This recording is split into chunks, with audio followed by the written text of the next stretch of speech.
What's the easiest way to increase the profitability of your conference or your workshop? Well, marketing certainly has something to do with it. You can get more speakers, but the secret to this is returning attendees. Now, I'm going to be walking you through in this video a bunch of strategies and ways to increase the amount of people who return to your event year after year. But I think before we get into that, I just want to set some expectations, because some people have the wrong impression. We've got a bunch of clients who have come in to work with us in the past where they ran into issues with their audience base in general because of returning attendees. So first, let me just break this down, then we'll hop into some strategies you can use to get people to return. Now, if this is 100% of your attendance pie, let me give you one example. So we had a client, they came to us, they had experienced a decreasing attendance over the past 5 to 6 years. Their attendance had been decreasing. Now, when we looked at the numbers and tracked and where everybody was coming from, we found that they weren't really bringing fresh people in. They had no fresh blood, no new fresh prospects. It was just people who had seen the event over and over and over again. And what naturally happens is you lose those people through attrition. People move, they change industries, they change roles, they change interests. Economics change. There's so many things that end up costing you attendees every single year just through attrition. It happens, right? So in this example, she was losing and losing and losing, and then she got into a lot of trouble right here because they were trying to, by the time she spoke with us, they were basically trying to hand away free tickets, and free tickets are the hardest thing to give away. And it's just, the event was on a downward spiral.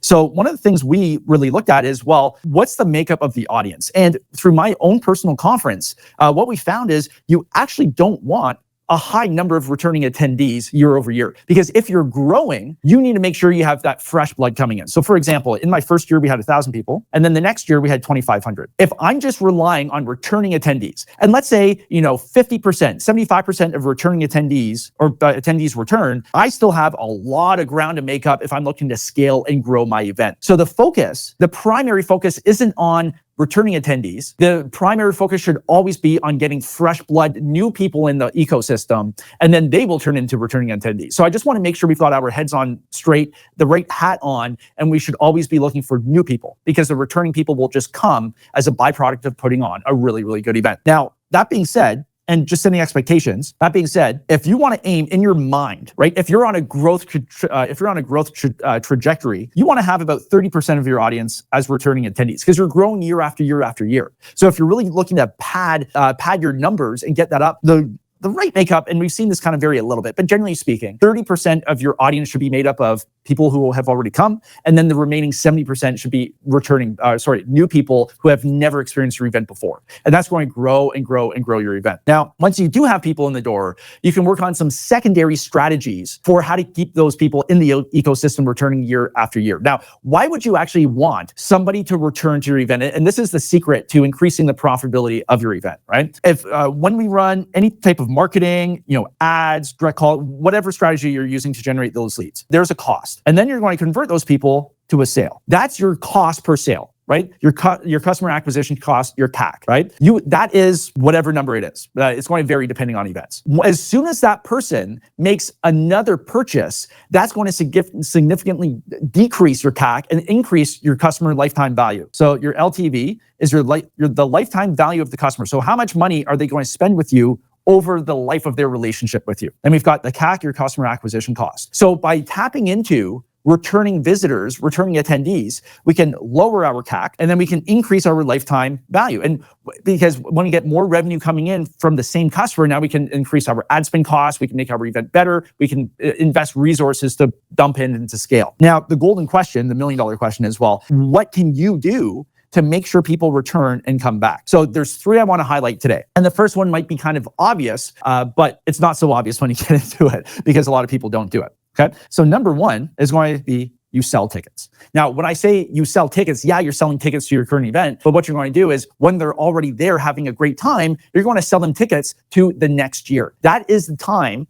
that their emotions are up, they're having a blast, they're loving everything, they're in the zone, they're going to make a purchase decision. If you wait 3, 4, 5, 6 weeks later, a couple months later, the excitement's gone, their mind is somewhere else, and now it becomes a decision of, oh, well, I'll just wait until closer to the event. That happens all the time. We just actually had an event, they launched their first conference, and they absolutely crushed it with pre-sales for the following year. They're basically almost filled up based on their last year's numbers just in pre-sales. It was awesome. right? That's what you want to get to, because what that does is that gives you that base. So remember before how I was saying you want to increase your pie. So you get your 30%, right? So if these are all returning visitors right here, returning attendees, now for the rest of the year, if you're an annual event, you're focusing on getting 70%, this 70%, but it's all new people. So now you can concentrate on your ads, your outbound efforts, whatever it takes. That's how you scale year after year and get more and more and more people in the event. So number one, you got to sell at the event. Now, there's different ways you can do it in terms of selling tickets. We've employed some different strategies with some of our different clients, depending on the feel of the event, their audience type, the avatar who's in the room, that type of thing. But generally speaking, what you want to do is you want to reward people for supporting you. They've already paid for their ticket. They're there. So it's always a really good idea to create a special offer just for people there in the room with you. You don't make it available for anybody else in the public. It's just for people there. It'll be, price discounts for them. Maybe you can throw in some extra bonuses, whatever it is, whatever makes sense for your business. But you want to make it special and only for them. But here's the thing. You have to have a deadline for it. Because if there's no deadline, if there's no urgency there, people will just sit on their hands. Oh, well, I don't know the dates yet. Oh, they haven't announced the speakers yet. I'm just going to wait, right? What you want to do is have that urgency there. They're there at the event. They're excited. They're having a great time. And now you can prompt them to take the action you want them to take, which is you buy the ticket on the spot, right? But you got to put everything together and make a really good offer for them to take that action. Because even with our conference, we're just about to launch our speakers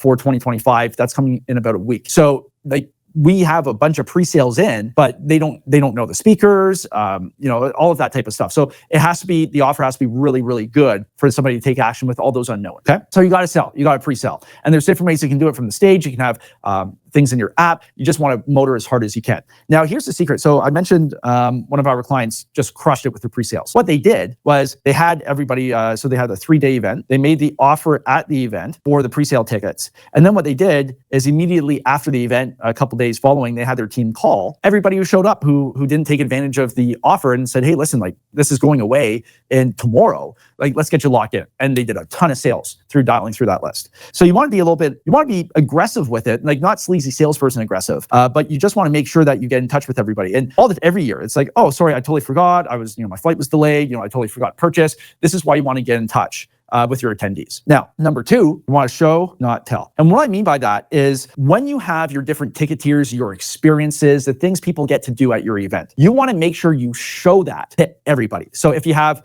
a VIP ticket and a general admission ticket, if you have 3 different ticket tiers, 4 different ticket tiers, depending on the size of your event, you want to make sure that everybody, no matter what their ticket is, sees what the other people get to do that they don't get to because of their ticket level. So if they bought a general admission ticket, make sure they see everything the VIPs are doing. Why? Because it gives them an idea. So here's the thought bubble here. It puts something in their mind about something new and a new experience that they can have next year that they missed out on. There's FOMO, right? And if your VIPs and your top ticket tiers are really, really, really good, you're going to have people who see it and say, oh man, I need to have that. And if you come in again and do that pre-sale and you have that offer, now that's where people are going to be like, oh, I'd be crazy to pass this up. I'm definitely getting whatever ticket tier that they want to get. If you tell and you're just like, oh, hey, this is what VIP is doing, it's not as effective. If people see the VIP, last year we ran a black tie event, everybody, sees the video, everybody sees what's going on, everybody sees everybody dressing up, everybody's talking about their outfits and everything. That's what you want. So you don't tell people about it, you show them. And that's through, you don't want to throw it in people's faces, but you want to make sure everybody's aware of exactly what everybody else can get and they see them experiencing it. And it's that longing, it's that fear of missing out. It's like, okay, well, next year I need to have this. And we track this with our own attendees. If somebody comes in at our base level, well, generally speaking, they'll move up and graduate to at least, the middle tier or the upper tier because they come for the first time, they experience it, and then they see what everybody else gets to do. Boom, they're going to make that purchase. But again, it goes back to you have to have the offer, you have to make it right, you have to set up that pre-sale at the event. You don't wait a month later, you don't wait 3 months later, it has to be tight. The third thing I want to touch on is community. Now, I don't mean you set up a school community. That's what everybody thinks, especially now with school and all the ads they're running.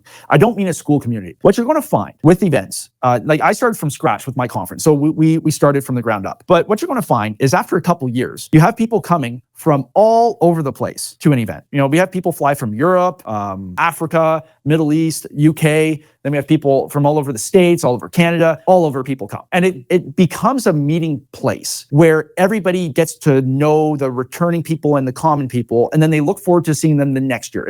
And you're building like a family feel, a community within your larger event. And this is why, one of the things people are always concerned about is as they scale the event, like, oh, well, it's too many people, it's going to lose personal touch. Well, you have subgroups within your audience, and this is one of the subgroups. All of the returning people they're like, hey, I remember you. Oh, hey, you were wearing that crazy t-shirt, or hey, I remember you dancing on the bar, whatever it is. So you want to make sure that you're doing things to promote that community. And what can you do at the event? Well, number one, you want to create experiences that people enjoy together. As the thing I've learned about selling event tickets is it's not about the lunch. It's not about the swag bag. It's not about any of that stuff. It's about the experience people get to enjoy together. So if you have, so a really cool experience, one type of ticket gets to have all of those people there. They're going to be, wow, oh my God, this was amazing. I can't believe they did that. They're all feeling the same feeling. They all experienced it together. They've bonded. So now the next year, when they see everybody else again, hey, remember when this happened or whatever, that's how you start building that community. So it's through experience. So when you're planning out your workshops and your events, you want to think about, okay, well, what kind of experience can I give to my different levels of attendees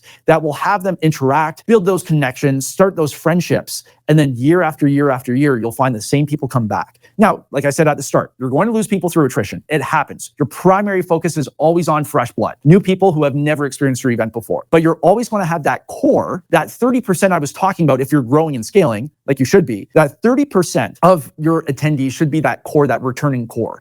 And that's going to give that warmth where when you have new people come in, they see that warmth, they experience it through all the different activations you have. And that's how you start building that community feel that has that family aspect where people keep coming back. Now, when you do all three of these things, so you've got community, right? You've got the sale, but you've got all of these things in place. That's how you really drive that lifetime value of your customer. But also you're going to be able to, your customer acquisition costs, right? You're going to have a whole lot more. So it's going to cost you X amount to deliver a customer, but now your lifetime value is, double, let's say, maybe it's triple over the years. So now you can afford to spend more per customer to acquire them because the lifetime value makes more sense. Like, would you spend $200 to get a $1,000 customer any day of the week? Would you spend $200 to get a $500 customer? Absolutely. But you see the difference. Maybe spending $200 to get a $500 customer in year one, that's great. Your customer acquisition cost is $200. It's the same thing for year two, except you've already acquired the customer, you've paid the ad spend. Now it's just gravy, right? So just pumping that lifetime value is the best thing you can do. So if you're running a conference, if you're running a workshop and you want help with this type of stuff, we've had some crazy success stories with our clients. Just go to theconferenceaccelerator.com. We've got some case study videos. We've got some explainer videos on there, just walking you through. You can book a call with my team. We'll talk about your event. We'll actually understand it, and we can give you some recommendations. And if we can help with that, great. If not, that's okay too. We deal with events from all over North America, every different industry you can think of, all these different niches. It's a lot of fun to do. But part of that is as we're building out the experience at the event, we have to make sure that we've got this in the back of our mind. It's not the primary goal, which is always new people, but your secondary goal should definitely be that retention aspect. You're going to lose people through attrition, but this is just how you drive up that lifetime value, and you can just afford to invest more because that's there down the road. So theconferenceaccelerator.com, check us out, and until next time, have fun, scale your event. I'll see you guys next week.